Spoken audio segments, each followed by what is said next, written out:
To win an NBA championship, you have to buy low in the 2020s. Now I know what you're thinking. Every championship team is spearheaded by a superstar. How can you buy low on a superstar? It doesn't have to be your superstar, but look at every champion in the last maybe 5 years and tell me, which one of them didn't buy low on their core players?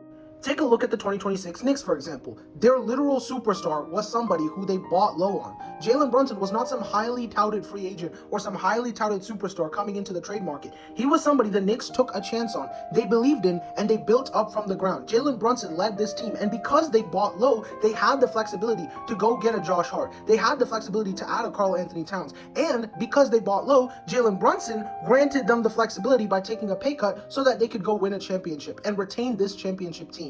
Take a look at another championship team, the OKC Thunder last year. Their superstar, Shai Gilgeous-Alexander, was once again not this highly touted trade candidate, not this highly touted free agent. He was a guy that was thrown into a deal as sort of a young player to take a flyer on, but not necessarily the cornerstone of the Paul George trade. The cornerstone of that trade was the draft capital and the future flexibility the OKC Thunder would be getting. However, Shai Gilgeous-Alexander became a superstar for that team, and the trend just continues. Perhaps the best example to counteract this trend is the 2024 Boston Celtics.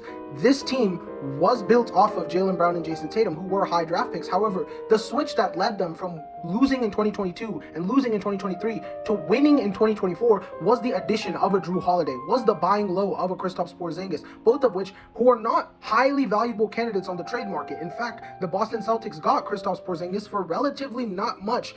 And the Jrue Holiday trade was another win for the Boston Celtics, where they gave up not a lot of draft assets or not a lot of players that actually meant something to their team. And those two players were the reason they won a championship. They do not win this 2024 championship without the play of Jrue Holiday and Kristaps Porzingis. On top of that, look at the team they played in the finals. They played the Mavericks, who again made a buy low trade of getting Kyrie Irving. Now, they ruined that entire core because Nico Harrison had some suspicious agendas, but this team again was built off of buying low. Consider the Denver Nuggets, who won in 2023. Their superstar was a second-round draft pick. He wasn't some highly touted free agent or trade candidate. And then even if you don't want to count Jokic, one of their most important players on that championship run was Aaron Gordon, who, again, was a buy low candidate. He was considered a bust while he was on the Orlando Magic. But immediately, the Nuggets were able to capitalize, and they brought him in, and he became a huge contributor to that championship team.